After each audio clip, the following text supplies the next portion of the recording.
शिवलिंग पर चढ़ा हुआ जल किस दिन आपको घर में नहीं लाना है? वो कौन सा दिन है जिस दिन आपने शिवलिंग को जल चढ़ाया लेकिन उस पर चढ़ा हुआ जल आप घर को नहीं लाना है? शिवलिंग पर जल चढ़ाते हैं तो उस जल को घर क्यों लाना है? ये सारी चीजें मैं आज अपने वीडियो के माध्यम से बताऊंगी। जय श्री राम दोस्तों, कैसे आप सब लोग? मैं भी ठीक हूँ दोस्तों। सावन चल रहा है और शिव जी के भक्त सब मस्त हो रखे हैं शिव जी की भक्ति में। कुछ कुछ चीजें ऐसी हैं जो शिव महापुराण में भी बताई गई हैं, हमारे वेदों में शास्त्रों में बताई गई हैं। तो उन चीजों का अगर हमें पता लग गया है तो हमको उनका ध्यान रखना चाहिए। तो दोस्तों, रोज की तरह यदि आपको मेरा वीडियो पसंद आता है तो मेरे चैनल को सब्सक्राइब करें, मेरे वीडियो को लाइक करें, कमेंट करें, कमेंट में जय श्री राम लिखें। दोस्तों, राम हमारी ऊर्जा है। तो दोस्तों, शुरू करते हैं आज का वीडियो कि शिवलिंग पर जल चढ़ाए तो कौन से दिन चढ़ा हुआ जल वापस न लाए। ये सब मैं अपने वीडियो में बताऊंगी। दोस्तों, पहले मैं आपको बताती हूँ कि जो 7 दिन सप्ताह के होते हैं उन दिन हर दिन का क्या क्या नियम है। दोस्तों, जब भी हम जलाभिषेक करते हैं तो दिन के हिसाब से भी कुछ काम होते हैं। जैसे आपने सोमवार के दिन क्या करना है? तो दोस्तों, सोमवार के दिन आपने मंत्र बोलना है, महामृत्युंजय मंत्र। सोमवार को बहुत पावरफुल होता है। और या श्री शिवाय नमस्तुभ्यम, आप ये सब बोल करके जल चढ़ाएं। सोमवार को जल चढ़ाने से क्या होगा दोस्तों? नंबर 1, आपके दुख समाप्त हो जाएंगे, बीमारियां समाप्त हो जाएंगी, संकटों का निवारण हो जाएगा और आपका चंद्रमा मजबूत होगा। सोम चंद्रमा को कहते हैं। तो आपका चंद्रमा मजबूत होगा। देखो, चंद्रमा मजबूत होने से आप इमोशनली स्ट्रांग रहोगे, है ना। रोने वाले के साथ रोना, हंसने वाले के साथ हंसना, ऐसे इमोशनली वीक नहीं रहोगे आप स्ट्रांग हो जाओगे इमोशनली। ठीक है, तो ये सब होगा आपको। और मानसिक रूप से कभी भी आप बीमार नहीं हो सकते अगर आप हर सोमवार को शिव जी को जल अर्पित करते हैं। जल अर्पित करते समय का सबसे पावरफुल मंत्र सोमवार के दिन का है महामृत्युंजय मंत्र। उसको बोलें, या ओम नमः शिवाय बोलें, या श्री शिवाय नमस्तुभ्यम बोलें। जो भी आपको आसान लगता है आप वो मंत्र बोलें।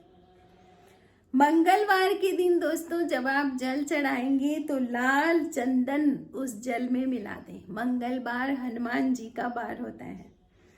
इसमें क्या होता है, मंगलवार को जब आप शिवलिंग को जल चढ़ाते हैं तो क्या क्या फायदे होते हैं। देखो, एक तो आपका जो भी मंगल दोष होगा वो समाप्त हो जाएगा।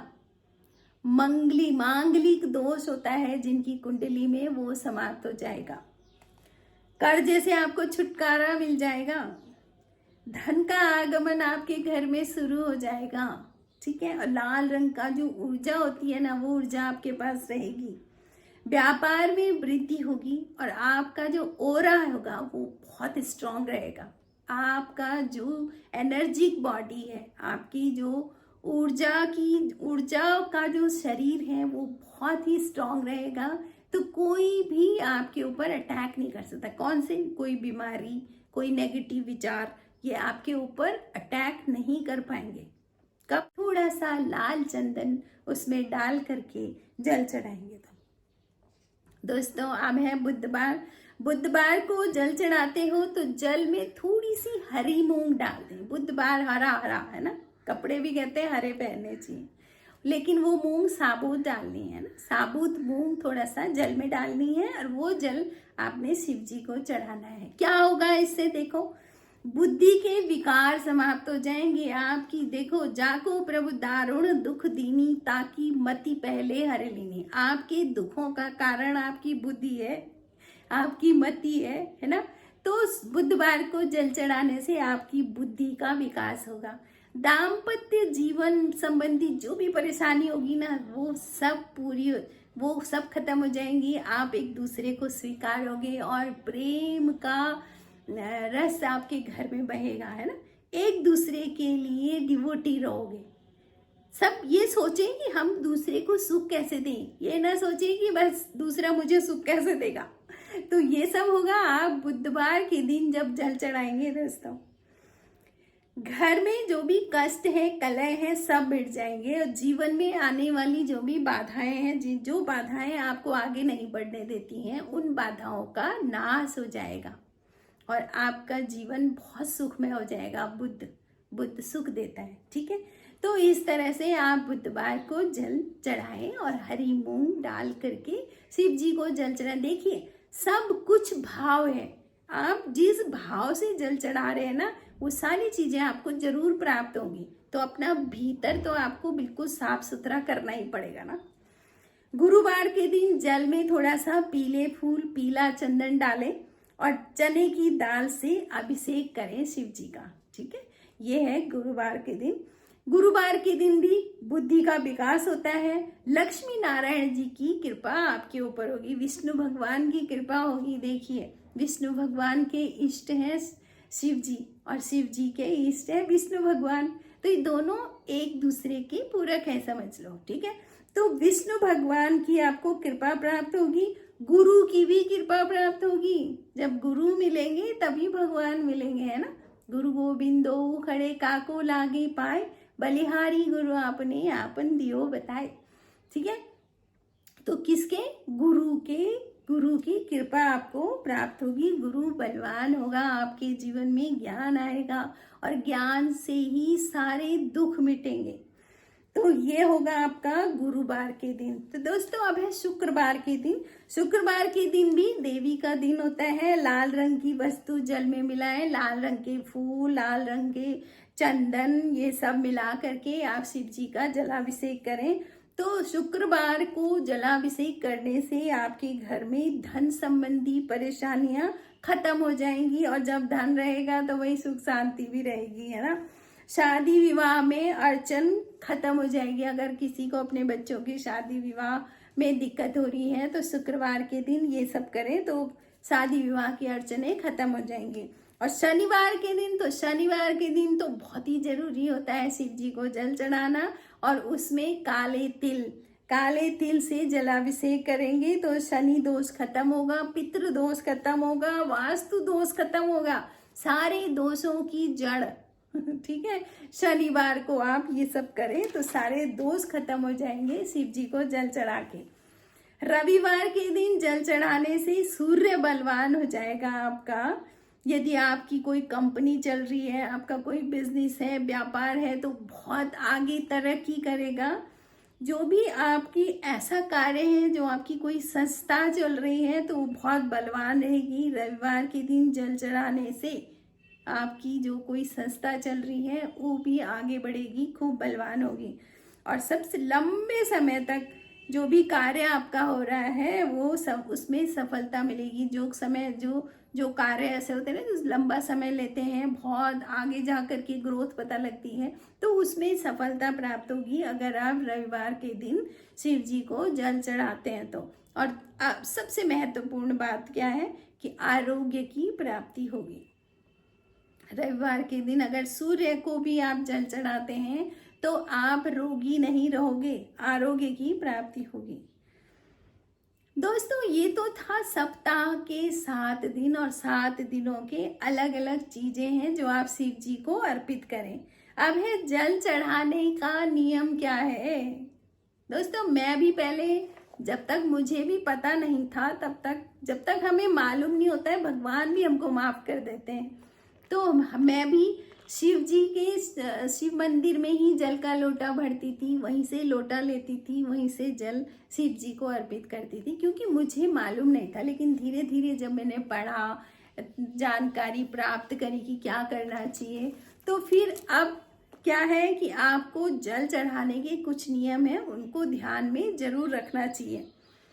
यदि आप किचन से अपना जल लेते हैं दोस्तों, सबसे ज़्यादा अच्छा है कि आप अपने रसोई घर से जल लें।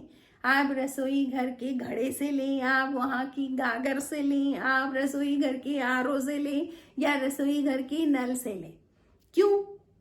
रसोई घर पर जो दृष्टि होती है आपकी पितृ देवताओं की होती है, उनका स्थान रसोई घर है। वो देखते रहते हैं क्या क्या बन रहा है, क्या है, कैसा है। तभी तो कहते हैं कि पितृ देवताओं को तृप्त रखना होता है। लेकिन जब आप शिव जी को जल चढ़ाने के लिए 1 लोटा आप रसोई घर से लेते हैं तो पितृ देवता बहुत खुश होते हैं, क्योंकि उनकी भी उन्नति, उनकी भी जो उन्नति होगी उसी से होगी, समझ लो। वो भी अपने दूसरे लोक में जाने के लिए लालायित होते हैं। वो खुद कुछ नहीं कर पाते हैं, लेकिन हमको देखते रहते हैं कि हमारे ये जो है ये कुछ करेंगे हमारे लिए, है ना, क्योंकि आपने उनका डीएनए ले रखा है ना, तो ये आपकी रिस्पॉन्सिबिलिटी है उनके लिए काम करना। तो जब आप किचन से जरूर जल लें, ठीक है।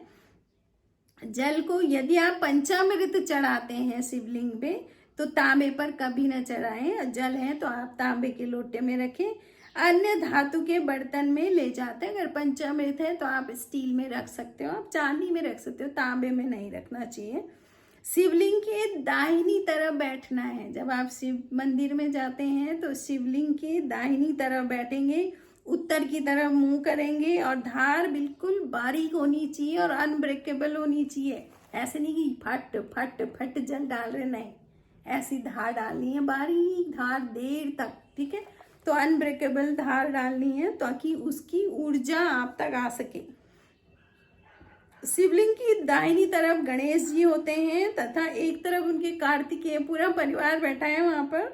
एक तरफ कार्तिकेय होते हैं, बीच में वीरभद्र होते हैं, एक तरफ अशोक सुंदरी जो उनकी पुत्री है वो बैठी रहती हैं और शिव जी की वो बेटी हैं। और आधार पे माता पार्वती है। जलधारी से जब आप जलधारी डालते हैं शिवलिंग पर तो 33 कोटि देवता हाथ जोड़े वहां पर खड़े रहते हैं, ठीक है, और वो भी तृप्त होते हैं। तो शिवलिंग से थोड़ा सा जल बचा करके नंदी जी को भी चढ़ाएं। इस जल से स्वस्थता आती है। जब आप जल चढ़ाते हैं आप निरोगी होते हैं, अड़चने कम होंगी। दोस्तों, जब आप जलधारी से जल लाते हैं तो उस जल से क्या होता है, उस जल को थोड़ा सा आप अपने भोजन में भी मिला सकते हैं, पूरे घर में छिड़क सकते हैं। और जब आप उसका ऐसे पंचामृत टाइप में अमृत लेते हैं तो उससे क्या होगा, आपकी अड़चने खत्म हो जाएंगी। अब जो मैं बता रही थी कि किस दिन आपने शिवलिंग पर चढ़ाया हुआ जल घर नहीं लाना है, वरना बहुत बुरा हो जाएगा, वो अच्छा नहीं होगा बिल्कुल भी। यदि आपने जल शिव मंदिर से ही लिया है, आप अपने घर से जल नहीं ले गए, अपने रसोई घर से आप जल नहीं ले गए, आपने क्या करा है, शिव मंदिर से ही जल लिया है, वहीं से फूल लिया है, वहीं से आपने शिव जी को जल चढ़ा दिया है और फिर वो जल आप अपने घर ले आते हैं, तो वो बिल्कुल अच्छा नहीं होता है। उस जल को घर में नहीं लाना है, ठीक है। यदि आप तीर्थ स्थान पर कहीं जाते हैं और वहां भी आप जल चढ़ाते हैं तो वहां, क्योंकि अब इतनी दूर आप अपने घर से जल नहीं ले गए, तो वहां के का भी जल, शिवलिंग पर चढ़ा हुआ जल आप घर नहीं ला सकते हैं, क्योंकि वहां पर आपके पास दूसरा ऑप्शन नहीं है। आप उधर ही से जल लेंगे, वहीं से जल चढ़ाएंगे, लेकिन उस जल को आप अपने घर नहीं लाएंगे। तो ये कहता है शिव महापुराण। तो दोस्तों, बाकी आप खूब पूजा पाठ करें और शिव जी को जल अर्पित करें। दोस्तों, शिव जी महादानी है। और दोस्तों, अगर शिव जी की कृपा आपको चाहिए तो एक बात है जो बहुत महत्वपूर्ण है, मैं आपको बताना चाहती हूँ कि शिव जी कैसे खुश होंगे। सिर्फ जल चढ़ा दिया और हो गया नहीं, इसके अलावा आपको चरित्र में भी जाना पड़ेगा भगवान के। शिव भगवान दानी है ना, तो वो देखो, वो तो बिना कुछ देखे हुए दान देते हैं। तो बस आपको उनके चरित्र में जाना है, आपको भी दान करना है। पूरे सावन में आपको दान करना है। जहाँ भी कहीं पर भंडारा है, मंदिरों में है, आप वहाँ दान करें। आप अपने घर से पका के ले जाएं, लोगों को खिलाएं, खूब दान करें, तब जा करके आपको पूरी पूरी कृपा शिव जी की प्राप्त होगी। दोस्तों, शिव जी राम के भक्त हैं, तो आप राम जी की जितनी ज्यादा स्तुति कर सके उतनी ज्यादा करें, ताकि शिव जी आप पर प्रसन्न हो। तो दोस्तों, आपको वीडियो कैसे लगा? Thank you for watching. जय श्री राम।